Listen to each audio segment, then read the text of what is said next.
buscar tu Espíritu Santo y tu gracia a través de tu palabra y queremos rogarte que nos guíes, Señor, tanto a Danilo como a Danilo que ha hecho el estudio y al resto de hermanos y hermanas que querramos compartir, Señor, comentar o tal vez también, Señor, dar alguna instrucción bíblica que esté en sus corazones para poderlas discernir y poder entrar, Señor, en este alimento, en este banquete espiritual que buscamos los cristianos, que es tu palabra. Bendice a Danilo, guíalo, Señor, en todo momento también, y te suplicamos, tu Espíritu Santo nos dé siempre tu guía en el nombre de Jesús. Amén y amén.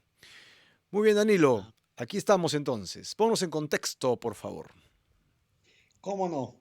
Efectivamente, Marco, ha pasado una semana en la cual no hemos podido retomar el tema de forma seguida, pero todos aquellos que han estado con nosotros en todas estas semanas han sido testigos de una serie de eventos extraordinarios que se han ido dando, y lo vemos en la persona de Jesús, que finalmente llega a este lugar que se llama Betania, donde se encuentra la familia de María y de Marta dolidas por el fallecimiento de su hermano Lázaro. Oh, sí, Lázaro, claro. Y si bien es cierto, hubo un pequeño reproche a Jesús porque le dijeron que si él hubiera estado ahí, Lázaro no hubiera muerto. Mm. Luego, en la serie de acontecimientos que se van dando, todos comprueban que hay una presencia que no es la de un simple maestro ni la de un simple profeta.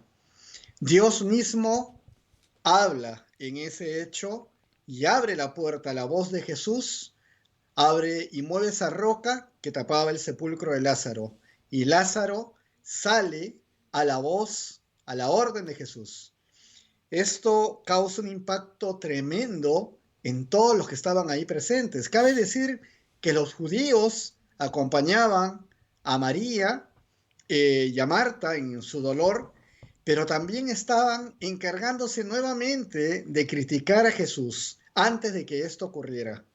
El impacto es muy grande, Marco. Verdaderamente es tremendo Claro. cuando ven a Lázaro saliendo ¿Y y quién no, verdad? Jesús, Debe haber sido espectacular ver eso, ¿no? una cosa tremenda, y mientras que estaban todos impactados, él simplemente dice, Jesús dice, desátenlo y déjenlo Déjenlo ir. ir. Y ahí nos quedamos todos, Marco, con el mismo impacto de ver una escena que realmente nadie en ese lugar esperaba ver. Todos estaban simplemente ya dando por estimado que Lázaro estaba bien muerto. Y bueno, Jesús pues muestra la gloria de su Padre delante de todos ellos y el motivo por el cual había tomado su tiempo para que se diera este hecho, Marco. Mostrar la gloria de Dios. Mostrar la gloria de Dios. Era el objetivo, ¿no? Mostrar la gloria de Dios. Así es. También era el objetivo el hecho de que Dios Padre le diera al Hijo la autoridad delante de todos para poder hacer esto. Y era para ratificar lo que ya Jesús venía diciendo, que el que veía al Padre lo veía a él y que no hacía nada si no era porque el Padre lo había ya destinado así y lo había hecho a través de Jesús, y que antes de Abraham soy yo, dijo Jesús, y tantas cosas que hemos venido viendo a través de los meses hasta este tiempo en que sucede la resurrección de Lázaro, Marco. Ok, ok. Pero Jesús está yendo a Jerusalén, ¿verdad?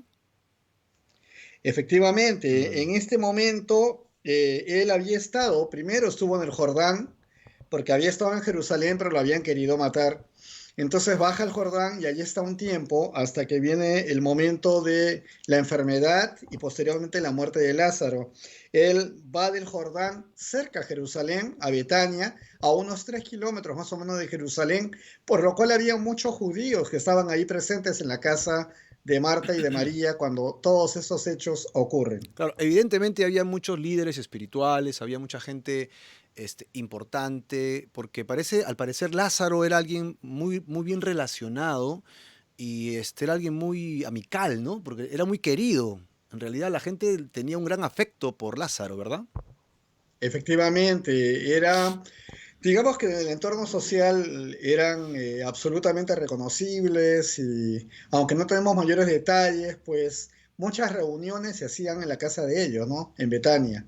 Y la llegada de Jesús a esta casa y la manera como se expresa tanto a Marta y a María y en la manera en que Jesús muestra sus emociones también respecto al hecho del fallecimiento de Lázaro y la tristeza que había alrededor, donde inclusive Jesús llora, pues muestra el amor que había por todos ellos. Eran amigos cercanos, eran personas muy cercanas ya a Jesús. Frecuentaba seguramente muchas veces esta casa. Amén. Bueno, Chelita comenta aquí, ¿no? Mostrar la gloria de Dios. Eso nos indica, pues, que Chelita está muy atenta. Amén. Muy bien, Chelita, estamos conectados. Pues ahora voy a poner el primer banner, Danilo, ¿no? Del Bien. estudio de hoy y nos gustaría mucho que por favor nos des indicaciones de qué va a pasar ahora, ¿no? De qué se trata este tema.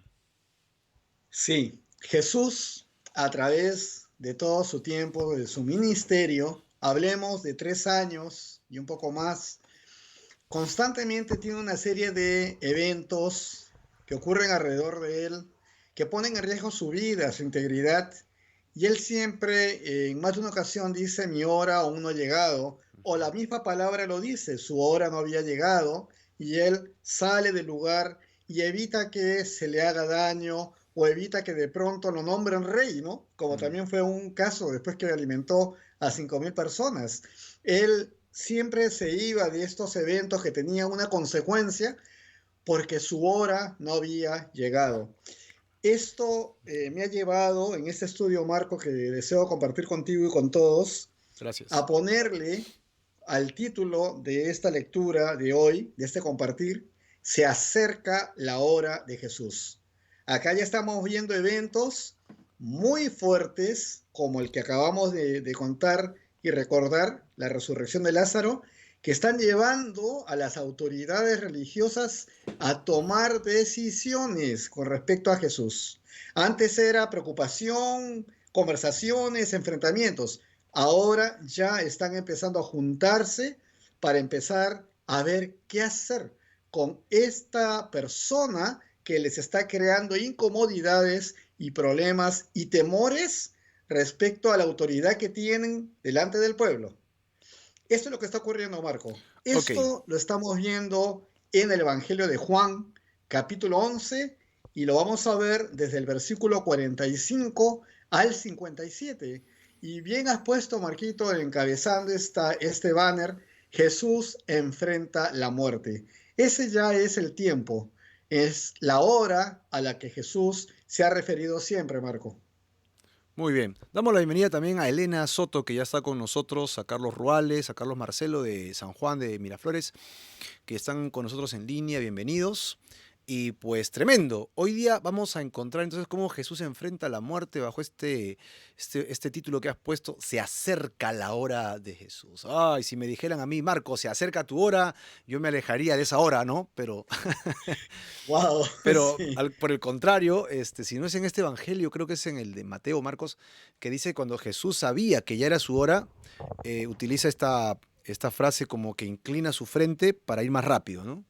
Afirma Así su es. mente, sus propósitos y va más rápido, ¿no? Va raudal al lugar que tenía. ¿Por qué? Porque efectivamente el ir a su muerte iba a significar pues también el hecho de la redención del mundo, ¿no? De todo aquel que quiera creer en él iba a poder ser redimido. Para eso vino Jesús, justamente para redimir al mundo que quiera creer en él, ¿no? Siempre está sujeto a esta condición de la fe y creer en él.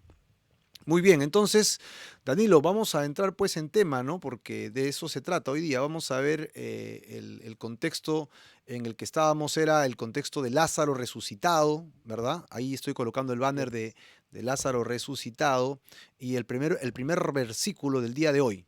Ahí estamos. Muy bien, este es el versículo 45. Teniendo las Biblias abiertas entonces, en el capítulo 11, empezamos a leer el versículo 45. Vemos un encabezado más en este banner que dice, la fama de Jesús sigue creciendo. ¿Por qué? Vamos a leer el versículo 45, Marco. Dice así, Muy bien.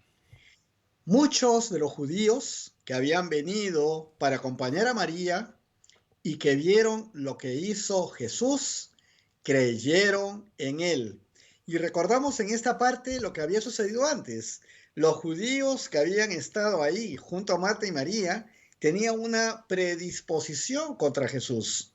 Ellos habían estado criticándolo y decían, ¿cómo, no? Primero le dijeron, miren cómo llora, seguramente que lo amaba mucho, pero otros dijeron, no, ¿por qué se ha demorado tanto en venir si los quería tanto? O sea, voltean un poco la figura, estoy parafraseando, por supuesto, pero comienzan a indisponer las cosas con respecto a Jesús. Ahora dice que muchos de los judíos que habían venido creyeron en él. ¿A raíz de qué? De lo que sucedió delante de la tumba de Lázaro, la resurrección a la voz de autoridad de Jesús. Podemos, si no hay un comentario, podemos seguir al versículo 45, 46, por favor, Marco. Sí, solo un comentario pequeño. Yo también Ok. hubiera creído, Sí, por supuesto que sí. indiscutiblemente, ¿no? Sin ser judío, yo hubiera creído ya, ¿no? En él. Vamos pues al siguiente versículo que está citando, el verso 46. El versículo 46. Acá ya viene algo de lo que hemos adelantado, haciendo la presentación de esta porción de la palabra. Dice, pero algunos de ellos, o sea, de los judíos, fueron a los fariseos y les contaron lo que Jesús había hecho. Y sabemos ya, conocemos, que los fariseos constantemente habían estado provocando y tentando a Jesús en diferentes momentos, desde hacía varios meses, tratando de que él se enrede, se contradiga o finalmente blasfeme contra lo que dicen las escrituras. Pero no son entonces personas que estuvieran intentando entender a Jesús, sino que estaban defendiendo sus posiciones, sus estatus, su situación económica, la autoridad. Entonces, estos judíos que estuvieron en Betania, estos algunos de ellos que dice el versículo, van a contarles a ellos lo que había hecho Jesús. Bueno, no lo sabemos, con buena o mala intención, pero fueron con el chisme. De esta manera lo digo, porque no fueron pues a buscar a los amigos de Jesús, fueron a buscar a los enemigos abiertos de Jesús, que eran los fariseos. Eso dice el versículo 46, Marco. Pero me quitaste la palabra de la boca, ¿no? Se fueron con el chisme. ¿Qué les pasó a estos Así señores? es. Sí, Efectivamente, ¿no? En un coincido. contexto de fama, en un contexto de admiración, esto también está ocurriendo. Y eso es algo normal cuando alguna persona, ya hablando en términos generales, tiene una cierta ascendencia y genera un bienestar y una aprobación de muchas personas. Normalmente siempre hay uno, dos, tres o más personas que tienen un sentimiento adverso, llámese envidia, llámese, en fin, algo que de pronto hay en su corazón y que los lleva a una acción que no es muy buena, lleva a comentarlo y a generar una cierta amargura de algo que ha sido quizás muy bueno. Ahora más aún, el Hijo de Dios tiene pues estos enemigos que ya realmente se la tienen jurada desde hace mucho tiempo, Marco. Claro, claro. Muy bien, acá quisiera leer un comentario de Cherita nuevamente. Ella dice, su muerte era su redención, ¿no? Su Así redención. es. Bueno, le falta creo un poco de redacción en realidad, pero es redención, creo, ¿no? Ajá. Porque dice redección. Redención. Efectivamente, Jesucristo muere con el propósito de pagar el precio, ¿no? Cuando pagas el precio, eso significa redención. Entonces Así Jesús es. murió y cuando su sangre fue derramada, entonces en el momento que su sangre fue derramada, se hizo el pago efectivo de mis pecados, porque yo reconozco que he pecado delante del Señor. Esa palabra es importantísima, tanto en el Antiguo como en Así el es. Nuevo Testamento, porque es parte de nuestra doctrina cristiana. Nosotros somos redimidos o comprados por la sangre de Jesucristo. Si tu fe está Así puesta es, en Marco. Jesucristo, te has arrepentido de tus pecados, muy bien, Chelita, hemos sido redimidos, ¿no? Redimidos totalmente. Y acá Elena Soto también dice, Él tenía que morir para pagar el precio de nuestro pecado y transgresión. Creo que estamos entrando en temas, ¿no? Qué lindo que Así las es. hermanas puedan compartir, ¿verdad? De lo que piensan. Sí, Marco. Oye, Excelente que podamos ver cómo están siguiendo la historia y cómo están también comentando para todos los que estamos presentes, ¿no? Nos une en entendimiento y también en esta intención de poder conocer más de la palabra de Dios. muy bien. Entonces nos dijiste que estas personas fueron a darle el chisme, pero exclusivamente a los fariseos, ¿no? Qué especiales, no fueron a otros. O sea, ¿qué tal si hubieran ido con Nicodemo, ¿no? Pero no, fueron con todos con todos los fariseos que estaban allí, pues la intención era, ya, acá tienen a este personaje que ustedes buscan y evidentemente él está haciendo algo extraordinario. Ustedes tienen que saberlo para estar atentos. Yo creo que ese era un poquito el fondo, ¿no? Sí, sí, eso pareciera que es, aunque expresamente no lo dice, Ujú. pero podría ser, Marquito, ¿verdad? Pasamos a la siguiente imagen, Marco. Correcto, versículo 47, ¿verdad? Estamos en el 47 ya. Muy bien, y ahí hablaremos entonces el desconcierto de las autoridades religiosas, ¿verdad? Claro, porque llegan con esta tremenda noticia. ¿A quién pondríamos como ejemplo en el mundo actual? Alguien muy conocido que de pronto haya fallecido y que de pronto venga a contarnos, llegó tal persona, alzó la voz y esta persona, este personaje conocido, resucitó. Bueno, esto debe haber sido una cosa tremenda. Decirles, hermanos, Jesús ha resucitado a nuestro hermano Lázaro. Y ellos, que no podían creer todavía que Jesús hubiera dado la vista a un ciego de nacimiento. ¿Te acuerdas, Marco, todos los enredos que hubo por eso? Claro. Ahora vienen y les dicen, ha resucitado a Lázaro. Entonces sí, yo sí creo que ha habido un tremendo desconcierto en esta noticia, en esta situación. El versículo 47 nos dice, entonces los principales sacerdotes y los fariseos reunieron al concilio y dijeron, ¿qué haremos? Este hombre está haciendo muchas señales. Marco, hasta ahora no lo puedo entender si no es con la mirada de lo que el pecado hace en las personas y de qué manera pueden bloquear a personajes que se conocen las escrituras de arriba a abajo, que las han leído y que son su vida, que las enseñan y las publican. Y por supuesto se creen dueños de esta verdad por ser las autoridades religiosas que representan, pues, se supone, a Dios en Israel. El decir que este hombre está haciendo muchas señales cuando justamente las escrituras hablan de esas señales para poder saber quién es el Mesías que iba a llegar. Pero a ellos les incomoda, les golpea, les causa desconcierto, les da temor y les genera esta situación de tener que reunirse en el concilio para poder tratar el tema de Jesús. Ojalá fuera para decir, hermanos, vean, verdaderamente Él es el Mesías, ¿no? No era esto lo que estaba pasando, Marco. Era algo absolutamente contrario a lo que acabo de decir. Correcto, correcto. Estos principales sacerdotes y fariseos. Es decir, si estos personajes de Lázaro fueron con los fariseos terminan yendo con quiénes? Con los principales sacerdotes. O sea, Así esto es. replicó, ¿no? Ah, ok, ok, entonces tenemos que tomar cartas en el asunto. Probablemente esos eran los diálogos, ¿no? ¿Y quién tiene que tomar esas cartas? Pues los principales, pues los Así dirigentes, es. ¿no? Los que están en la cumbre. Van subiendo, ¿no? Van subiendo las Claro, categorías. correcto. ¿Por qué? Porque había un peligro entre, y lo decimos acá porque ya todo el Evangelio lo dice, ¿no? ¿Verdad? Sí, Si había una revolución dentro de la nación judía, que era una nación cautiva, ¿no? Por el Estado romano, en realidad por el Imperio romano, Entonces Roma vendría y simplemente, como tiene todo el poder, sacaría a estos líderes, pondría a otros líderes y apagaría la revuelta. Esa es un poco la forma en que Roma trabajaba.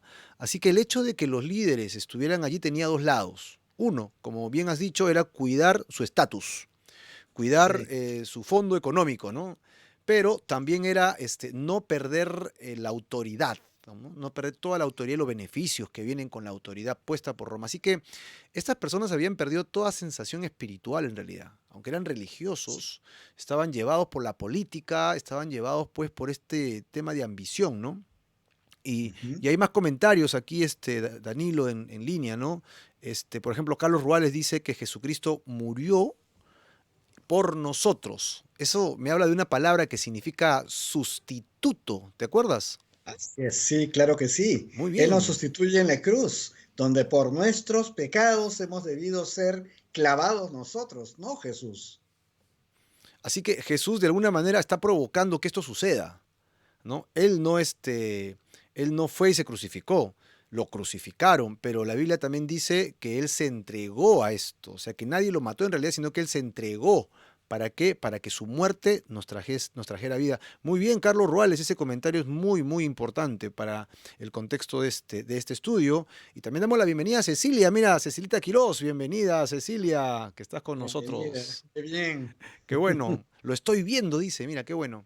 Así que Danilo, mira cómo van saliendo más cositas si te detienes en el texto, ¿no? Y no lo lees de paporreta, que es importante leer así despacio, ¿no? Si Los... me permites, Marco, Sí, aquí quiero hacer una pequeña cuña dale. eh, y rápidamente irme al último versículo de la historia de la alimentación de los 5000, cuando Jesús da de comer de 5 panes y 2 pescados a 5000 personas, más todas las que les acompañaban seguramente.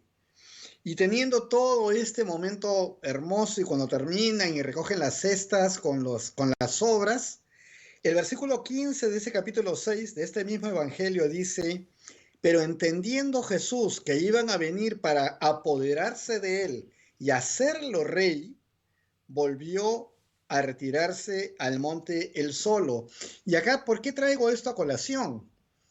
Jesús pudo haber sido hecho rey perfectamente porque su misma autoridad y poder ante el movimiento de la gente, perfectamente él hubiera dado ese paso y estaría sentado en el trono de Israel. Pero no vino para eso Jesús. Él vino para lo que estamos hablando y de lo que están hablando nuestros hermanos, hermanas ahora. Morir en la cruz, sustituyéndonos para pagar por nuestros pecados. Tampoco era su hora de ser alzado como rey, menos rey de hombres en la tierra, sino inmediatamente se retira, porque no es para eso. Él no sucumbe a las tentaciones humanas, a las ambiciones humanas, como las que nosotros solemos tener y a las que muchas veces accedemos. Y sin embargo, los sacerdotes y los fariseos están preocupadísimos porque su autoridad es menoscabada y por la revolución de la que hemos hablado. ¿Qué tal contradicción, no? Jesús no buscaba eso, pero ellos inmediatamente ponen por delante sus intereses, Marco. Y eso es lo que está sucediendo. Correcto, correcto. Sí, ahí estamos. Entonces, pues, si me permites, algunos hermanos que también están comentando son interesantes, ¿verdad? Por ejemplo, Uh Elenita -huh. habla del amor. Elena Soto dice, los fariseos no amaban a Jesús y por consiguiente, pues entonces les molestaba todo lo que Jesús hacía. Evidentemente, como no amaban a Jesús porque no lo conocían y no les interesaba quién era él en realidad, en el fondo, entonces todo lo que él hacía, pues era incómodo para sus fines, ¿no? Así es. Velasca Celada dice, no tenían... Valesca, Valesca. Ah, perdón, Valesca, perdóname hermana, Valesca. Valesca Celada dice, no tenían fe, solo eran intelectuales. Creo que ese es el fondo, ¿no? Ellos no Así habían es. hecho contacto espiritual, no están buscando las verdades espirituales, están buscando solo satisfacer la lógica o lo intelectual. Qué peligroso es esto para una persona que busca a Dios. Dios no nos ha Nuestro negado... hermano Hugo Cereceda también hace ese comentario parecido. Esos sacerdotes usaban la fe del pueblo para sus propios intereses. Eso es Claro, lo que dice Hugo Cereceda. Huguito. Y sí, pues estamos viendo la misma línea, el mismo pensamiento en general. Nos damos cuenta sobre qué se movía el corazón de estas personas que tenían una autoridad y que estaban en el templo y representaban las cosas de Dios a todo el pueblo de Israel. Efectivamente, estamos viendo el comportamiento y la dirección de su pensamiento, Marco.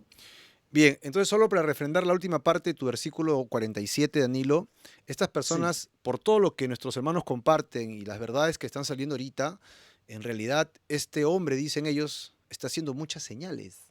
Eso debería haber causado más bien un acto positivo, ¿no? Es, wow, él tiene señales, saquemos las escrituras, verifiquemos si lo que él hace es correcto, ¿no? Sí, él es. Pues hay revolución, nos levantaremos contra Roma, no importa que yo pierda mi estatus, no, porque acá lo que importa es el reino de Dios. No fue la respuesta. ¿Cuál fue No, la el respuesta? versículo 48 ratifica lo que estás diciendo, Marco. Nos vamos al 48 entonces. Perfecto. Muy bien, ahí estamos. Ellos continúan hablando. Después de decir de las señales que este hombre produce, dicen, si lo dejamos así, todos creerán en él. Entonces vendrán los romanos y destruirán nuestro lugar santo y nuestra nación. O sea, Jesús es el culpable de que los romanos vayan a venir sobre Jerusalén y destruyan todo.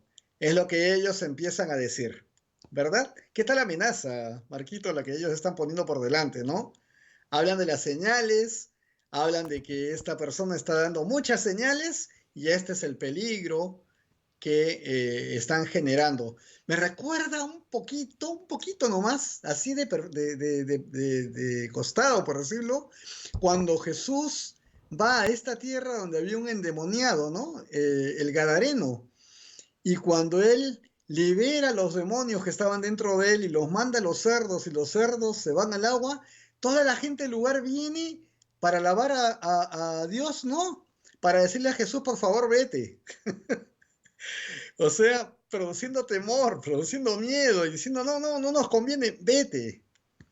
Estas cosas raras, ¿no? Ahora estamos viendo a los fariseos diciendo que por las señales que ellos están reconociendo, los de Roma los van a destruir. ¿Qué te parece, Marco? Claro, porque evidentemente el conflicto que ellos tenían es, tenemos que cuidar nuestra religión. Esa es la respuesta santa, ¿no? La respuesta santa es, tenemos que resguardar por los siglos de años de religión judía que tenemos y pues la destrucción cierne, ¿no? Un resbalón y nos destruyen. La destrucción del templo significaría pues la desarticulación total de la vida religiosa, espiritual de la nación de Israel y perderían toda forma de esencia. Lo cual sucedió después en el año 70, ¿verdad? Cuando Sí, así Vespasiano, es. pues, el rey manda a Tito, al general Tito, están en la puerta y pues como no quieren salir, destruyen absolutamente todo. Lo curioso es que como Dios ama a su nación, nunca permitió que se destruyera, aun cuando el templo no estuviera. ¿Sabes por qué? Porque Dios es el centro de todo, no una construcción. Que es importante la Así, construcción, pero Dios es el centro. Ellos están así es. preocupados por la estructura, ¿no? Están preocupados por las cosas Sí. externas. Increíble. Entonces, Marco, continuaremos con la historia. Vamos pues, versículo 49, ¿verdad? 49. Entonces es aquí donde ocurre algo que para mí es espectacular, Marco. Le hemos llamado la profecía del sumo sacerdote. Lo vamos a leer del versículo 49 al 53. Dice el versículo 49, uno de ellos, Caifás, que ese año era sumo sacerdote, les dijo, ustedes no saben nada. Versículo 50, ni se dan cuenta, y tú lo has marcado muy bien en amarillo, Marco, de que nos conviene que un hombre muera por el pueblo y no que toda la nación perezca. Este es algo para mí espectacular, Marco.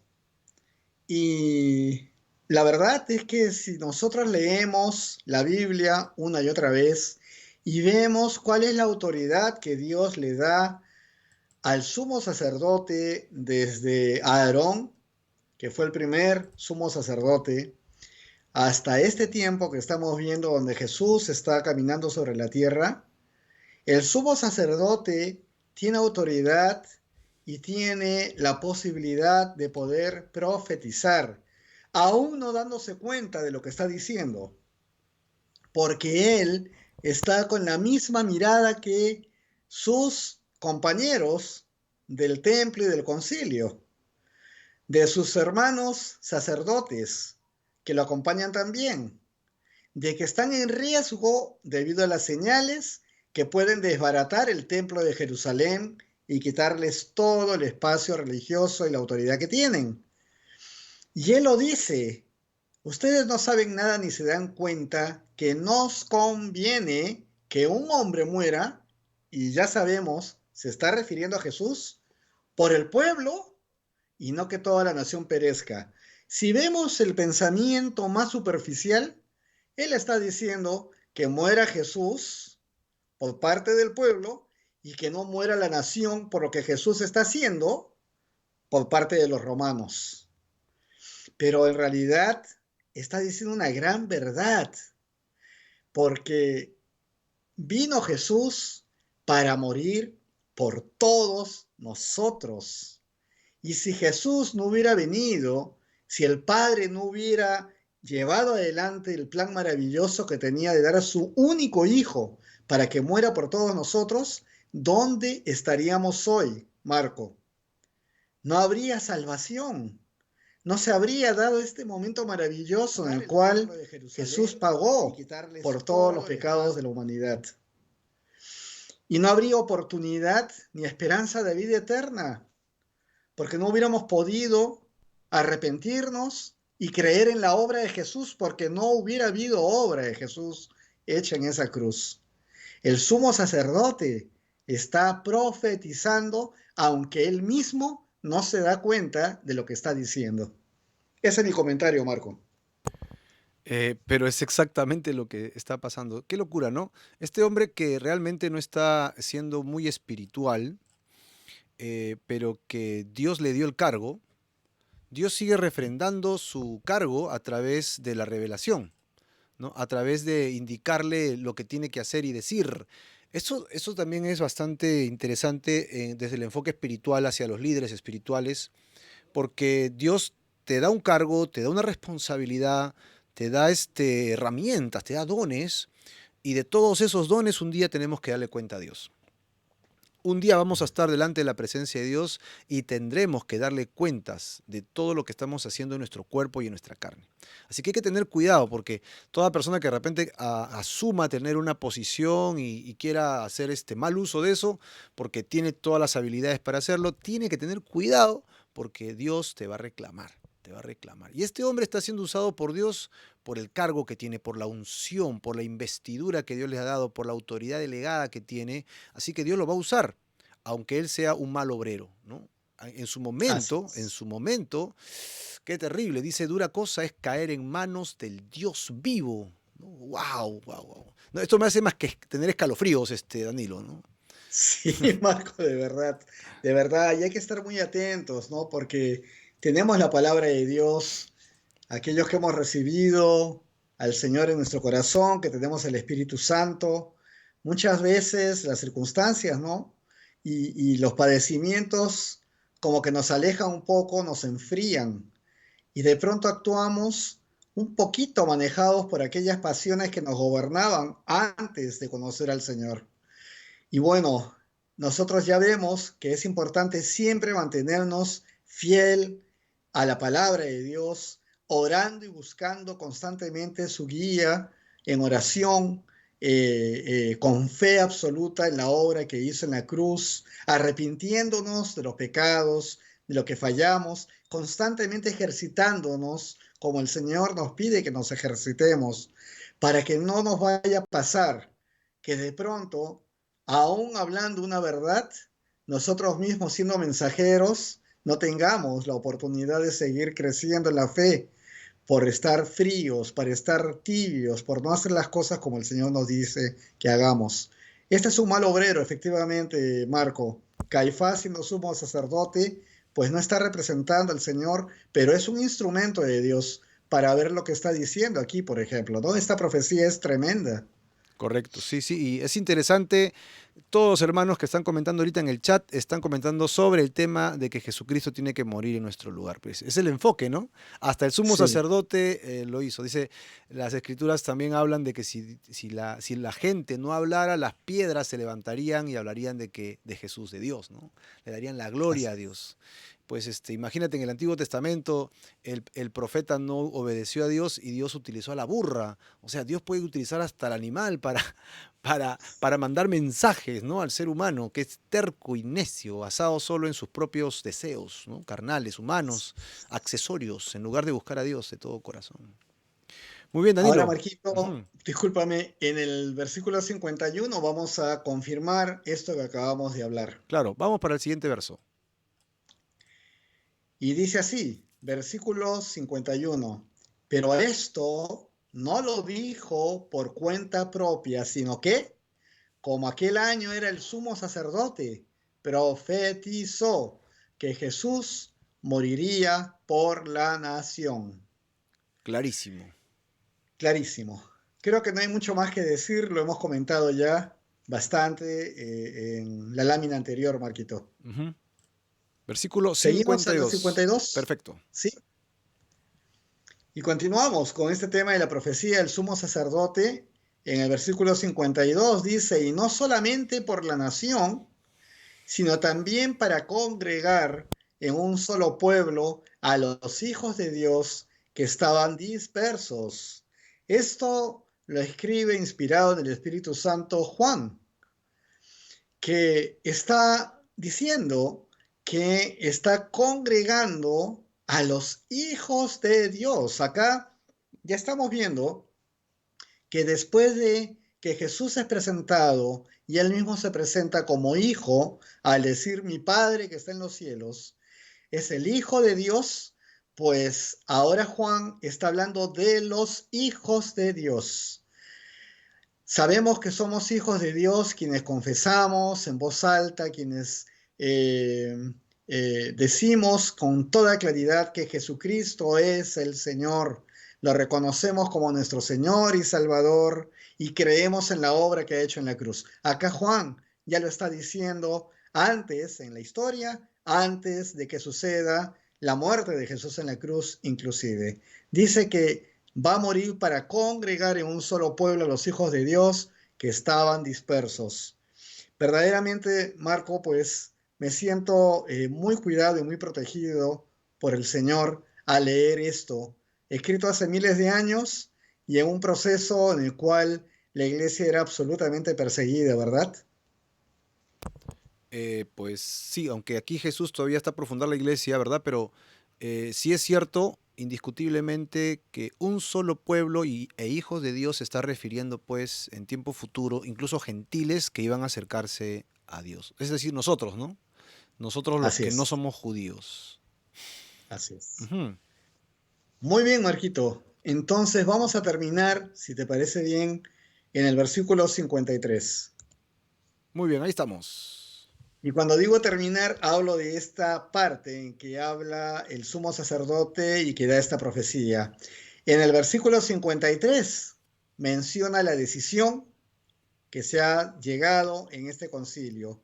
Dice, así que desde aquel día acordaron matarlo.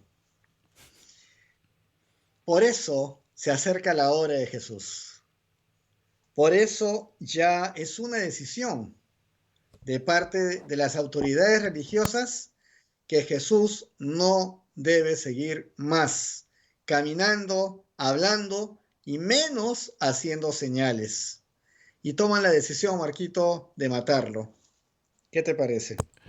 Bueno, yo recuerdo que Jesús ya los había acusado de este tema hace poco, ¿no? Y les había dicho, pues, su padre, que fue en el capítulo 8, ¿no? 8:48 creo que está por más o menos en esa ubicación, que les dice, pues, su padre es el diablo, ¿no? ¿Por qué? Sí, Porque ustedes son homicidas porque me quieren matar. ¿no? Su padre es el diablo porque el diablo es homicida desde el principio. Estos tipos están simplemente siguiendo una conducta satánica, ¿no? ¿Qué persona que busca a Dios está deseando la muerte de su prójimo? Nadie. Es más, estarían rompiendo los mandamientos de Dios. Y son gente de nivel espiritual alto, ¿no? Estamos hablando de los líderes, sacerdotes principales, ¿no? Y después de dar tremenda profecía, después de decir tremenda revelación de parte de Dios, el acuerdo que consiente el sumo sacerdote, el líder espiritual aquí, es totalmente contrario. ¿Te acuerdas, Danilo, lo que dice en Santiago con relación a la lengua? Que, Ah, sí, que no hay nada, que no hay nada natural en el mundo, ¿no? Que el mundo no tiene nada contradictorio. El mundo tiene agua caliente, perdón, agua dulce o agua salada, ¿no? O tiene una cosa o tiene la otra, pero nunca tiene las dos. Sin embargo, la lengua sí. La lengua tiene este delicado toque, por decirlo de una manera graciosa, ¿no? Que hoy día podemos bendecir al hermano y mañana estoy hablando mal del vecino. Y mi corazón, ¿cómo está? ¿No? O sea, no está todavía purificado, mi corazón está pervertido. Estos hombres, si bien es cierto, son líderes espirituales, creo que todavía no habían pasado por la purificación del alma, ¿no? Del corazón, que es muy penoso, ¿no? Que es muy penoso. así es, Marco. Y se dedicaban pues a la actividad y a disfrutar de su estatus y a mostrarse muy serios como autoridad delante del pueblo, con ese poder del que se estaban revistiendo ellos mismos, ¿no? Pero no estaban con el alma puesta verdaderamente en el Señor. Sí, muy cuidadosos y muy respetuosos de todos los procedimientos religiosos en los que debían estar. Pero bien dijo Jesús un día, sepulcros blanqueados, ¿no? Los llamó así, algo que se ve bonito por fuera, pero por dentro estaban podridos. El mismo Jesús lo dijo. Y eso es lo que estamos viendo, Marco. Correcto. Muy bien, continuemos entonces. Continuamos entonces, ya hay una sentencia de muerte explícita, ¿no? Entre ellos, ya saben hacia dónde van a ir. Y Jesús hace Muy bien, una movida, ¿no? entonces, Jesús hace una movida y sale de Jerusalén. sí, él ya no andaba, dice en el versículo 54, no andaba abiertamente Jesús entre los judíos, sino que se alejó de allí y se fue a la región contigua al desierto, a una ciudad llamada Efraín, ¿ok? Y allí se quedó con sus discípulos.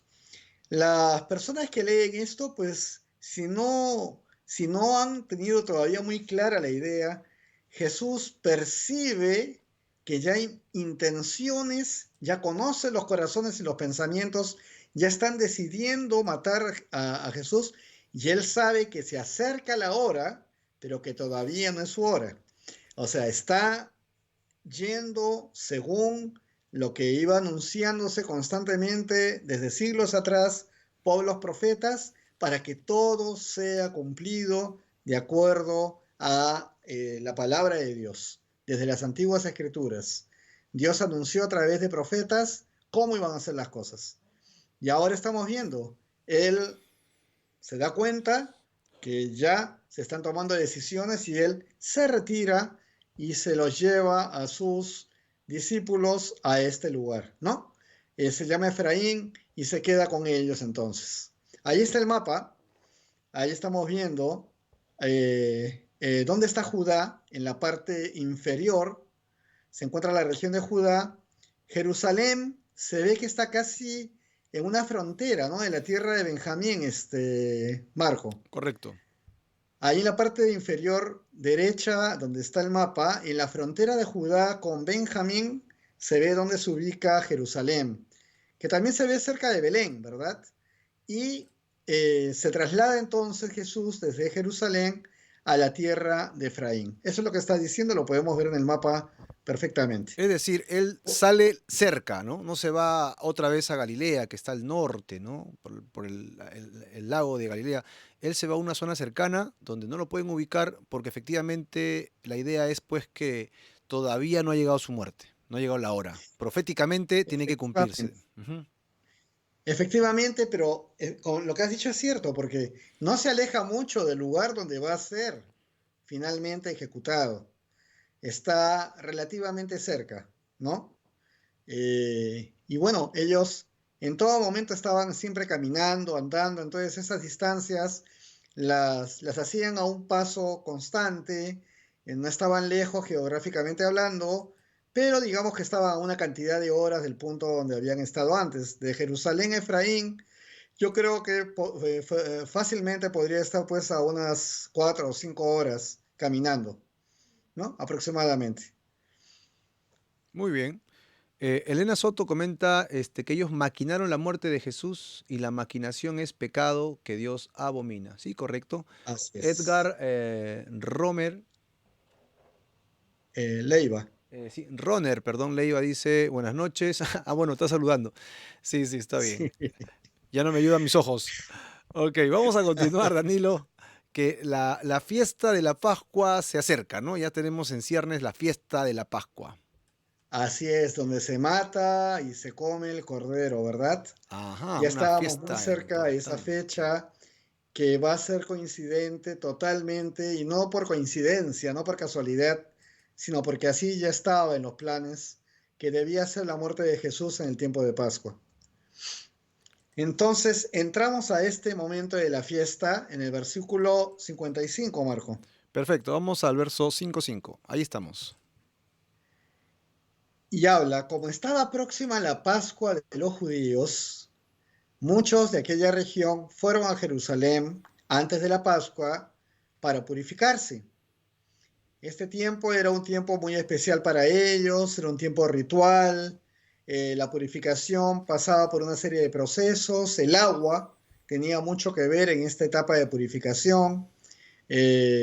Y bueno, se preparaban, digamos, física y entendemos espiritualmente para iniciar el recuerdo de lo que era el Pesaj, lo que era la Pascua, lo que fue el paso de los judíos liberándose de Egipto. Esto que recordaba esta noche en la cual ellos, con los dinteles de sus puertas pintados con la sangre del cordero, comieron esta cena con pan ácimo, ¿no? Con pan amargo, con hierbas, y donde recuerdan entonces cómo Dios los cuidó, los preservó de la muerte y los sacó, finalmente ya los liberó de Egipto. Para ellos esta fiesta era muy, muy especial y significa la recuperación, el retorno, el regreso a la tierra prometida, ¿no? A la tierra que verían 40 años más tarde.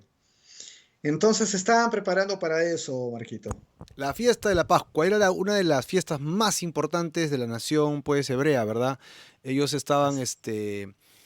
pues habían tres fiestas más importantes y de las tres esa era la predominante y todo buen judío tenía que subir a Jerusalén para esta fiesta. Y dice que subían primero para un tema de purificación, ¿no? Es decir, ellos no iban de frente a la fiesta, ellos iban y se preparaban, ¿no? Hacían lavamientos, tenían un tiempo pues de oraciones hasta que entraban a la fiesta. O sea que eso no era una fiesta como la conocemos ahora desde este punto de vista, que es vamos a la fiesta y hablamos de baile y hablamos de Ah, tragos no. y todo lo que pasa ahí, ¿no? Esto es un festival, en otras palabras, es como un festival en la que incluso los judíos podían participar y verse con las familias que no veían después de tiempo, hacer negocios, entrelazarse, relaciones nuevas para el comercio, las amistades, qué sé yo, pero básicamente adorar a Dios. El punto central Así es, es Marquito. Dios, ¿no? Y en esta fiesta es la fiesta clave, según la profecía que citaste hace un momento, ¿verdad? Esta fiesta Así es es. importantísima. Ok, Ahora, ujú, Marcos, si vemos el versículo 56, vamos por allá. ¿sí? Y antes de entrar al versículo 56, Juan Carlos Pisfield, hermano de Carmencita Pisfield, que se encuentra en España, ella, nos saluda, Marco, tanto a ti como a mí. Nos dice, buenas noches, recién me conecto. Bienvenido, Juan Carlos. Bienvenido, Juan Carlos. Muy bien, el versículo 56 lleva a lo que es el inicio de esta historia, la fama que había crecido de Jesús, porque ahora que tú has enfocado la importancia de la fiesta, la seriedad que tenían con esta fiesta los judíos y el proceso por el cual pasaban de lavamiento, de purificación, dice, sin embargo, que buscaban a Jesús, el versículo 56. O sea, su atención estaba llevada también a ver si Jesús estaba ahí. Dice, buscaban a Jesús y mientras estaban en el templo, se preguntaban unos a otros, ¿ustedes qué creen? ¿Vendrá él a la fiesta? Esta era una pregunta de mucha gente que estaba pendiente de la presencia de Jesús a este momento de su ministerio.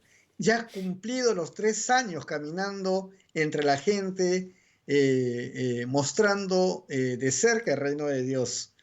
Entonces las personas estaban doblemente motivadas, motivadas por la fiesta y motivadas porque Jesús podría estar ahí presente entre ellos.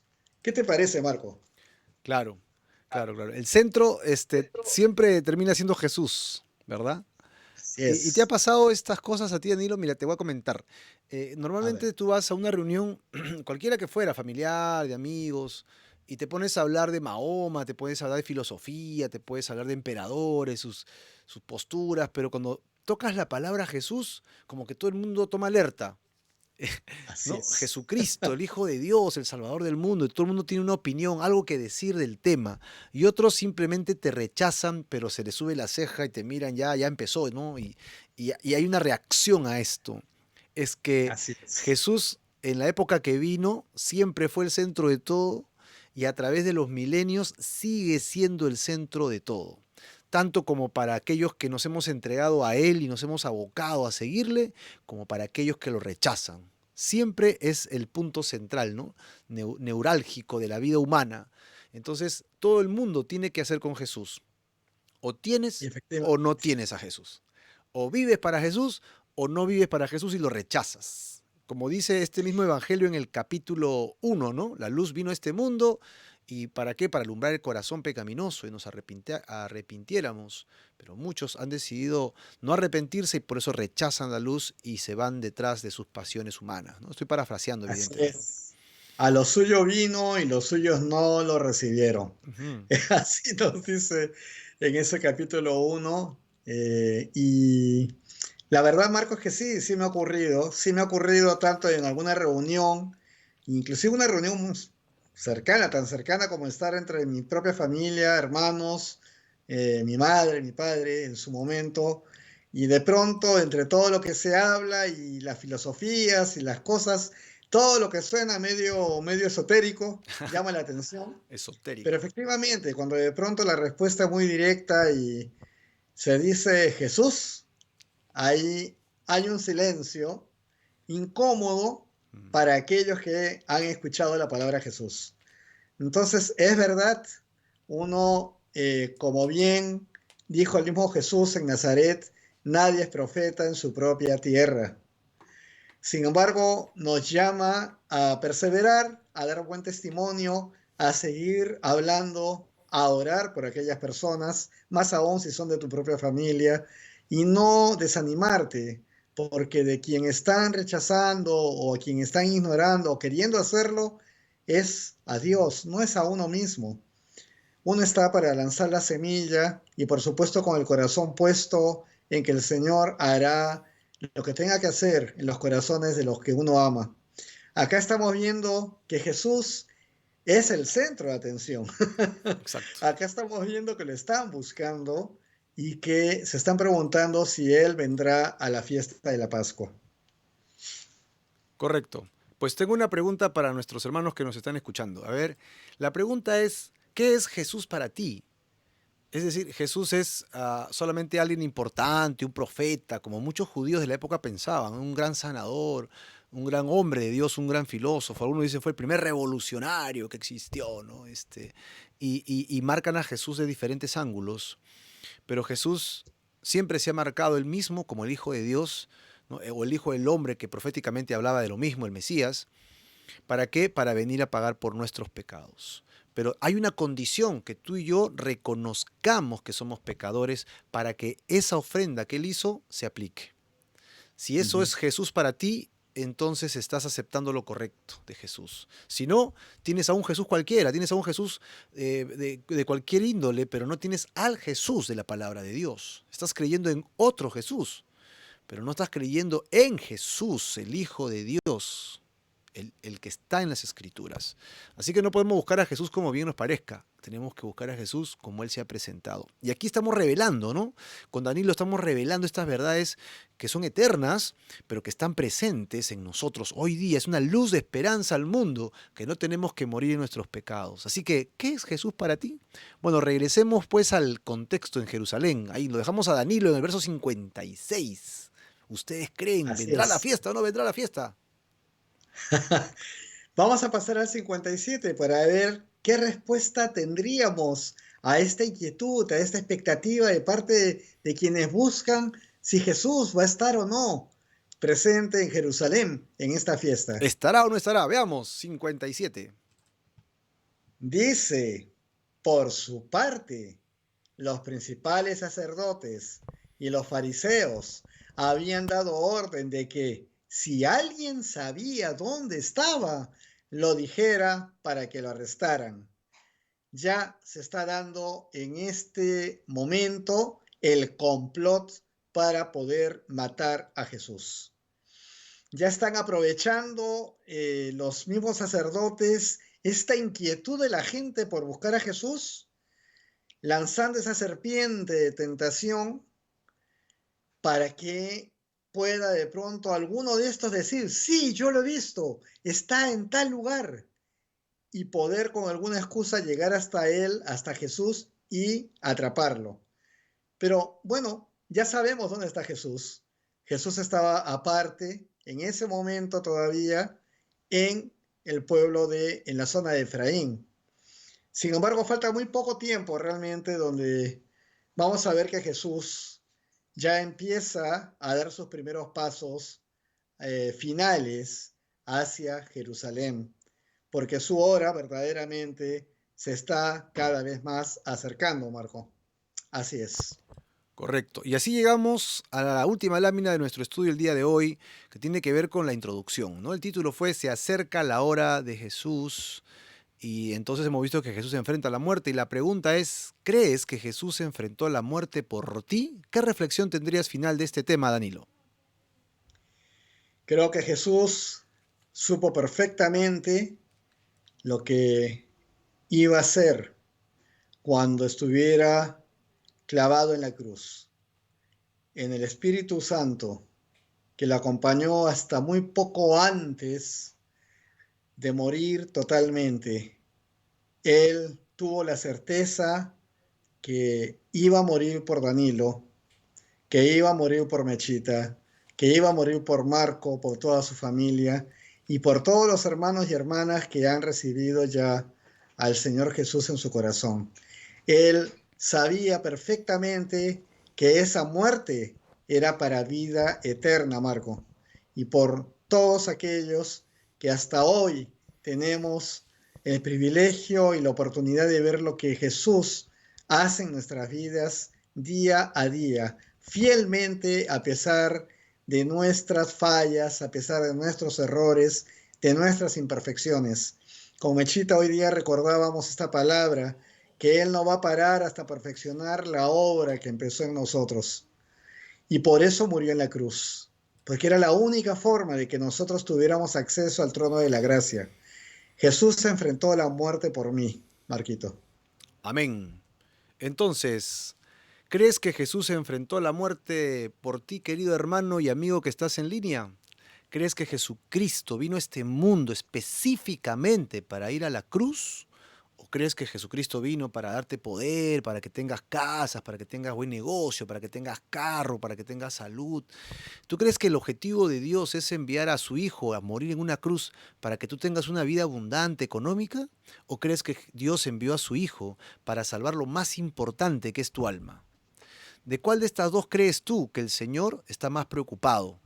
Lo que acaba de decir Danilo hace un instante es justamente el objetivo de la venida de Jesucristo a este mundo. ¿Cuál es? Rescatar nuestras almas, de que nosotros podamos interiorizar en nuestro corazón y darnos cuenta que en realidad solo hay podredumbre en nuestra alma. Estamos pagados del pecado y del mal, y nosotros nos hemos perdido. Si bien es cierto, Adán pecó, pero no le podemos echar la culpa a Adán. Tú también decidiste pecar, yo también he decidido caminar por mis caminos, y por lo tanto yo soy culpable de mis malas decisiones. Ante Dios, que es santo, yo soy culpable. Él me creó, Él me hizo, y yo me separé de Él, me aparté de su voluntad.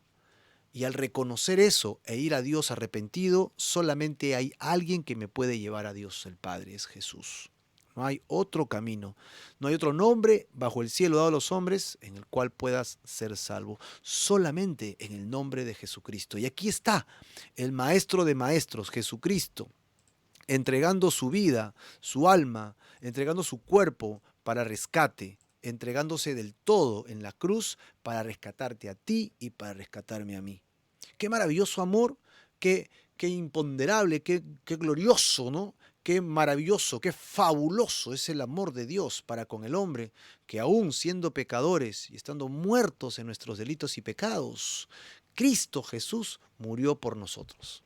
¿Aceptas esa verdad? ¿Crees que Jesús enfrentó la muerte por ti para rescatarte? ¿O simplemente enfrentó la muerte para que tengas días felices, ¿no? Días bonitos. Eso es una ilusión. Eso es un evangelio malbarateado, ¿no? Eso es una mala predicación. La verdadera predicación es que estás yéndote al infierno sin Dios y necesitas ser rescatado. Reconozcamos nuestro estado y que necesitamos del Señor. Si tú haces eso y pones tu fe en Jesucristo, en la obra vicaria, que Él es tu sustituto, tienes vida eterna. Arrepiéntete de tus pecados y ven con fe a la obra maravillosa de Jesucristo. Y yo voy a terminar este tiempo orándole al Señor y pidiéndole al Señor que por favor nos guíe y nos dé este tiempo de poder reconciliarnos con el Señor, de poder entrar a la presencia de Dios, de poder entrar juntos al camino del Señor. Señor Jesús, queremos agradecerte de todo corazón, con todas nuestras fuerzas y con toda nuestra alma, Señor. Que tú vengas a nuestras vidas y cambies, Señor, nuestro estilo de vida, nuestra forma de ser, nuestra forma de caminar y de andar y de tomar decisiones. Queremos que tú seas el centro de nuestra vida a partir de hoy. Queremos que tú gobiernes cada instante, cada pensamiento, cada caminar de nuestras vidas y nos digas qué hacer y cómo hacerlo, a dónde ir, qué no hacer, qué negocio emprender, qué familia crear, qué caminos andar, qué cosas debo dejar. Señor, muchos estamos nublados, estamos pervertidos en nuestras mentes y corazones. Estamos llenos de tinieblas y confusión. Y no sabemos a veces qué es lo correcto, lo incorrecto. No sabemos diferenciar entre lo bueno y lo malo, lo justo e injusto. Todo nos parece igual. Esta generación, Señor, que nos ha tocado vivir, es una generación diferente a muchas otras. Por eso rogamos que donde abunda el pecado, sobreabunde tu gracia. Ven, Señor, a nosotros en esta hora y trae tu presencia. Nosotros en esta hora nos arrepentimos de nuestros pecados y ponemos toda nuestra fe solamente en ti, Jesús. Aquí está nuestra alma y corazón, lo que somos, Señor. Tal como hemos llegado hoy día, nos ponemos delante de tu cruz y a tus pies reconocemos que solo tú eres santo, santo, santo.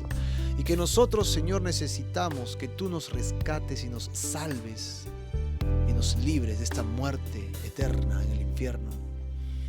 Ponemos nuestra fe y nuestro corazón solamente en ti y te entregamos nuestras vidas y nuestras almas en el nombre de Jesús. Amén y amén.